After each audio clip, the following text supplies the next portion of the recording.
The final Woj bomb of all time, just before he retired, said Houston wants to trade for Kevin Durant. What? No wonder he retired. That is crazy. First of all, Rockets got a young core. KD is like a basketball dinosaur. And also, did they learn nothing from the Suns? Durant is not going to lift your franchise to a championship anymore. But Woj was right. The Rockets get Kevin Durant for Jalen Green, Dylan Brooks, the number 10 pick, and 5 second-round picks. But, wow, that is cheap. Yeah, the Suns got number 10 back, but Houston kept by far the most valuable Suns picks in 2027 and 29. This changes everything. I know one guy who loves it is Kevin Durant. Look at him and his agent's reaction when they thought nobody was watching. So how did this happen? Well, as hard as it is to believe because of all these rumors lately, KD was basically untouchable just a few months ago. The Suns had been trying to trade Bradley Beal for Jimmy Butler, but then out of nowhere, they went behind KD's back and tried to deal him to Golden State. But once Durant got wind of that, he shut it down. And dude tried to be like, oh, it just wasn't the right time. But we all know he just didn't want to play with Draymond Green again. But then he was officially on the trade market. So why did Phoenix even want to get rid of KD? Is he causing trouble in the locker room? Was he a diva? No, it's because their owner's bad decisions forced them into some big move, and Durant was the only player with value that they were willing to trade. Like, when Matt Ishbia bought the Suns, he immediately wanted to make a big splash. So they dealt Mikal Bridges, Cam Johnson, Jay Crowder, and control of 5 first-round picks for Kevin Durant. My goodness, what a horrible decision. And reports said it was the new owner who forced them to trade that much. Then he goes and gets Bradley Beal with a no trade clause, and before you know it, they're as completely screwed as an organization can get. They go from NBA Finals in 2021, and then second round, get KD losing the second round again, get Bradley Beal and swept in the first round. It's like the more all-stars they get on their team, the worse they actually get. Oh, but last season, the most expensive team of all time, and they missed the playoffs. This team is so screwed, but that's a whole nother video. I mean, they got none of their own picks back in this trade. When Houston had their picks, what a horrible return. And we will see why it took so little to get KD in a second. But one big reason was KD had control of where he ended up, right? Like, this wasn't a Blazers dealing Dame situation where they got to take the best offer, because Durant only had 1 year left on his contract. So when the Timberwolves, for example, stepped up, KD said, no, sorry, I'm not going there. So a report said that Anthony Edwards loved KD, and they were willing to trade either Rudy Gobert or Julius Randle, plus Dante DiVincenzo, Rob Dillingham, and the number 17 pick. But Durant shut it down.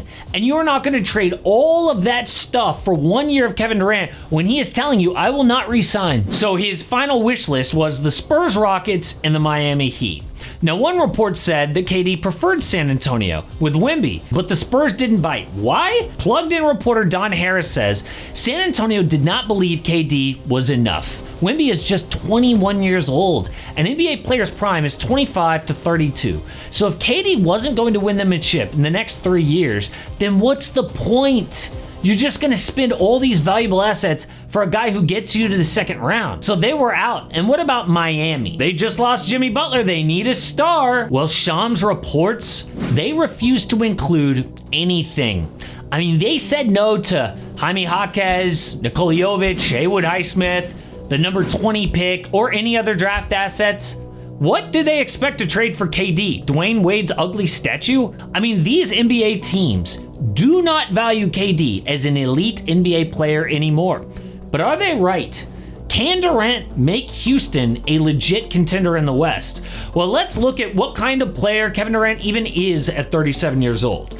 This year, he scored 27 points per game, right on his career average. He had just 1 rebound fewer than normal, same assists, but even more efficient 5 years after an Achilles tear. What are these NBA teams thinking? Well, his age is actually showing in 2 key areas, and you can't see it in those numbers, but his defense isn't close to what it used to be, and he doesn't get to the basket much anymore. And that might not sound like a big deal, but it makes his game more one-dimensional, and it results in fewer free throws, which happen to come in handy late in big games. Still, the dude is one of the best shot makers to ever live, and it turns out that's exactly what the Rockets were missing.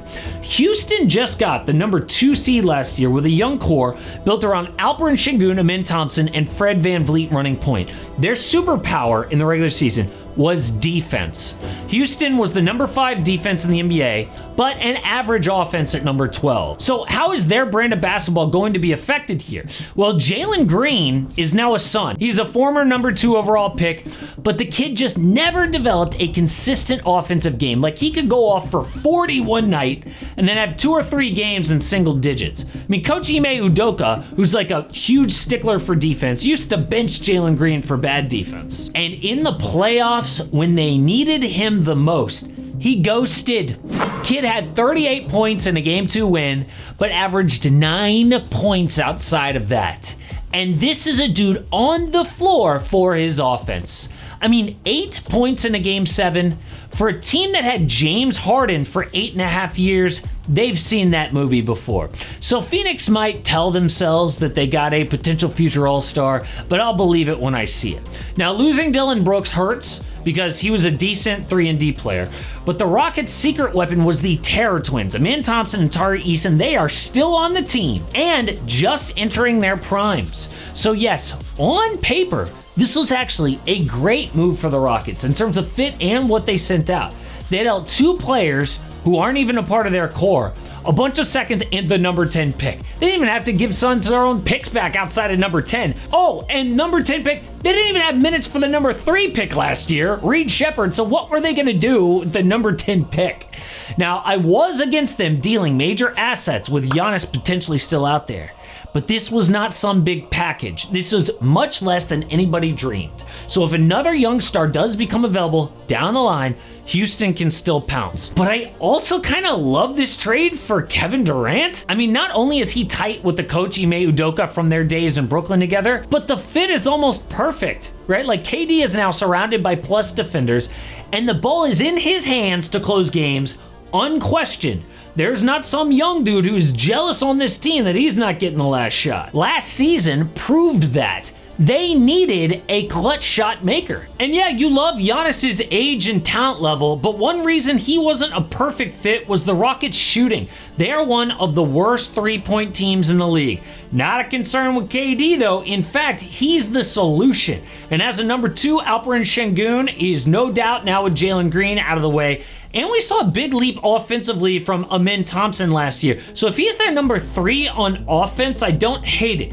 Now, my one nitpick is, who is this team's leader? Because you need that for a championship. We know that's not KD's thing. But the answer is going to have to be Coach Ime Udoka, which isn't normal in the NBA, but it can happen if the coach is the right guy. But I wouldn't be surprised if it is now the Thunder, the Nuggets, and Houston battling for best in the West.